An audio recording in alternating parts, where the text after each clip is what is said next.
बचाना पा रहे, लुटते देश की लाज हम। आज भ्रष्टाचार से हुआ बुरा ये हाल है, गरीब दुख को ढो रहा, अमीर माला माल है। राष्ट्र नौका पार कैसे,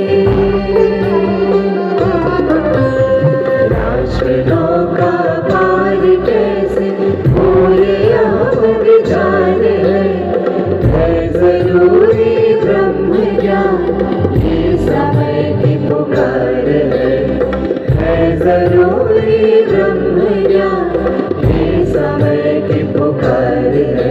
अज्ञान के साम्राज्य का अब रोकना विस्तार है, अज्ञान के साम्राज्य का अब रोकना विस्तार है जरूरी ब्रह्म ज्ञान, ये समय की पुकार है जरूरी ब्रह्म ज्ञान, ये समय की पुकार है जरूरी ब्रह्म ज्ञान, ये समय की पुकार है।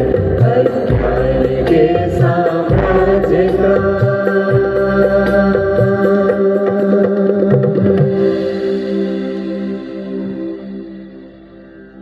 गोस्वामी तुलसीदास जी प्रभु श्री राम जी की कथा के माध्यम से हमें उसी ज्ञान की ओर अग्रसर करते हैं जिस ज्ञान से हम अनभिज्ञ हैं, और कहते हैं कि प्रभु श्री राम राक्षसों का अंत करते हैं, और राक्षसों का अंत करने के पश्चात गोस्वामी तुलसीदास कहते हैं यज्ञ का रक्षण हुआ, और उसी समय के दौरान जनकपुर से कुमकुम पत्रिका आती है श्री जानकी जी के स्वयंवर के लिए।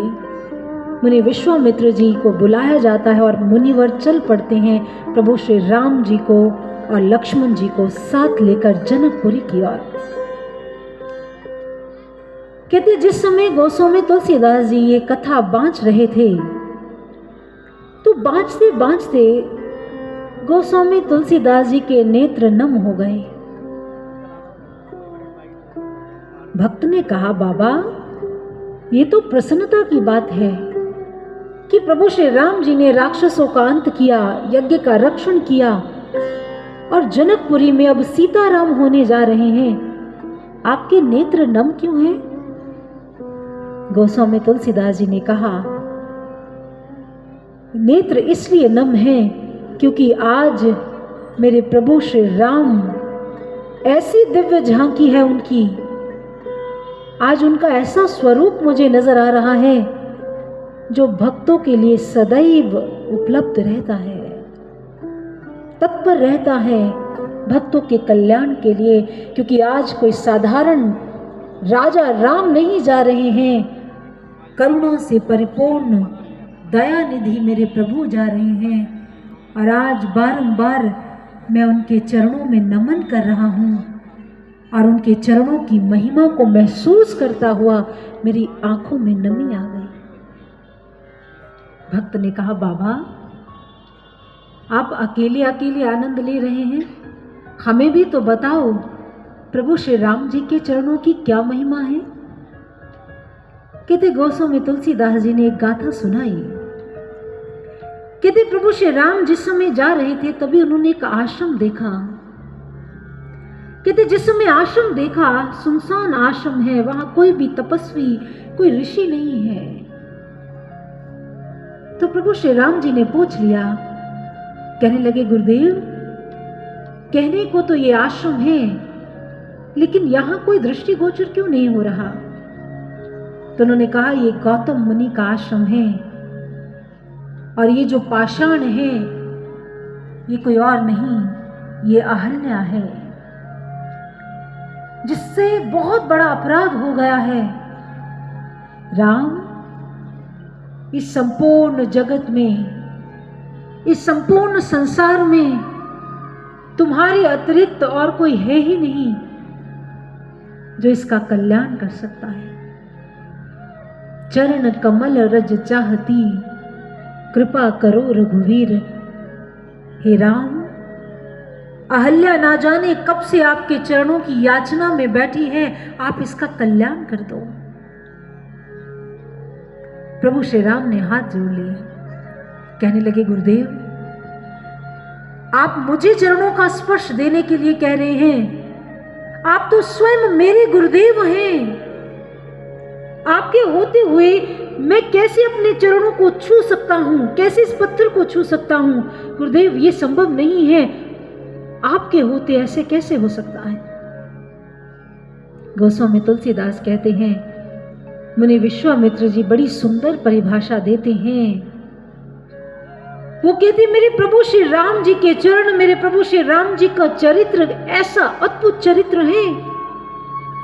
उन्होंने बड़ी सुंदर एक बात कही। उन्होंने कहा, राम, अहल्या का पतन चरित्र के गिर जाने से हुआ है, और इसका उद्धार वही कर सकता है जो कभी भी चरित्र से गिरा ना हो। और इस संपूर्ण संसार में तुम्हारे अतिरिक्त और कौन हो सकता है? क्योंकि जब ज्ञानियों को, योगियों को, संतों को मन का कोई विकार विचलित कर देता है, तो वो अपनी ध्यान से, प्रार्थना से उसे हटा देते हैं। लेकिन तुम तो वो हो जिसके स्वप्न में भी कभी कोई विकार नहीं आ सकता, स्वप्न में भी जिसे कोई विकार छू नहीं सकता। इसलिए आप ही हैं जो अपने पावन चरणों का स्पर्श इसे देकर इसका उद्धार कर सकते हैं। गोस्वामी तुलसीदास कहते हैं, मेरे प्रभु ने अहल्या का उद्धार कर दिया, लेकिन मेरे मन में एक विचार आया, तुलसी, तुमने भी तो अपने जीवन में ना जाने कितने अपराध किए हैं, तुम्हारे जीवन में भी ना जाने कितनी उहापोह है। यदि संपूर्ण संसार में तेरा कोई अपना है जो तुम्हें इन पापों से मुक्त कर सकता है, तो वो केवल और केवल तेरे प्रभु के चरण हैं। और तू कैसा अभागा है, प्रभु के चरणों को छोड़कर इस संसार की ओर देख रहा है कि शायद कोई मेरा कल्याण कर दे, मेरा उद्धार कर दे। प्रभु के चरणों को छोड़कर किसी का कभी उद्धार हुआ है? और गोस्वामी तुलसीदास जी एक बात सुनाते हैं। उन्होंने कहा, एक बार लक्ष्मण जी के मन में तीर्थों का भ्रमण करने का विचार आया, तो वो दौड़े गए अपने राम के पास, जाकर कहने लगे, प्रभु, यदि आपकी इच्छा हो तो मैं तीर्थों का भ्रमण कर रहा हूं। कहते, गुरु को जब हम कुछ कहते हैं तो गुरु मौन हो जाते हैं, और प्रभु श्री राम भी मौन स्वीकृति देते हैं और कहने लगे, लक्ष्मण, जाओ तीर्थों का भ्रमण कर आओ, लेकिन उससे पूर्व सरयू के तट पर जाकर स्नान जरूर करना। कहते, लक्ष्मण जी प्रातः काल होते ही सरयू के तट पर जाने लगे। देखा वहां तो इतना कोलाहल है, इतने लोग हैं। जमघट को देखकर विचार करने लगे, आज तो कोई दिन भी नहीं है, कोई त्योहार भी नहीं है, और ये इतने लोग कहां से आ गए। उसी समय वापस लौट आए, और प्रभु श्री राम द्वार पर खड़े इंतजार कर रहे थे कि लक्ष्मण आएंगे और मैं उनसे कुछ पूछूंगा। लक्ष्मण लौट आए। प्रभु ने कहा, लक्ष्मण, क्या सरयू का दर्शन कर आए? तो उन्होंने कहा, नहीं प्रभु, ऐसा नहीं हो पाया, वहां बहुत सारे लोग थे, मैं जा ही नहीं पाया। तो उन्होंने कहा, पूछा नहीं वो लोग कौन थे? जाओ उनसे पूछ कर आओ वो है कौन। कहते, लक्ष्मण जी तेज कदमों से पूछने के लिए, प्रश्न करने के लिए पहुंच गए उनके पास, और जाकर वहां पर देवतुल्य पुरुषों से पूछा, आप कौन हैं? तो उन्होंने कहा, हम तीर्थ हैं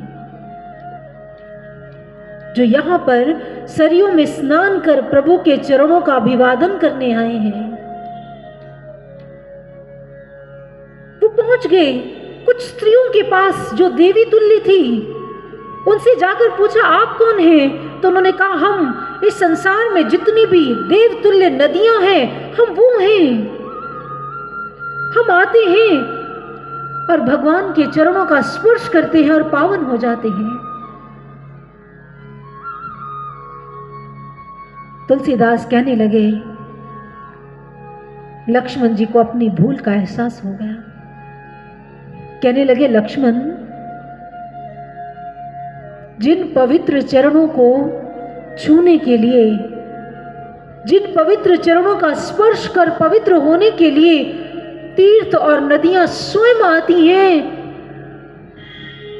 तुम उन्हें छोड़कर कहां भटकने जा रहे थे? अरे तुम्हारे पास तो तीर्थों के तीर्थ, महातीर्थ जैसे चरण हैं। इन चरणों को छोड़कर तुम कहां पावन होना चाहते हो? यही वो चरण हैं। कहते एक बार स्वामी विवेकानंद और रामकृष्ण परमहंस जी बैठे हुए थे।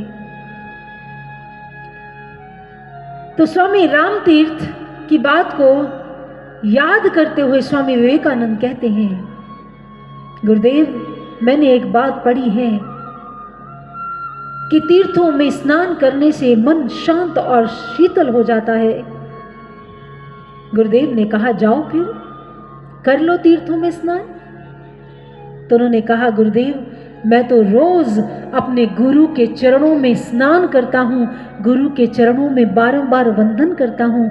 मैं इसे छोड़कर और कहीं जा ही नहीं सकता। इसीलिए गोस्वामी तुलसीदास जी ने और सूरदास जी ने अपने प्रभु की, अपने गुरु के चरणों की महिमा को गाते हुए बहुत सुंदर कहा, प्रभु, इन चरणों को छोड़कर मैं और कहीं जा ही नहीं सकता।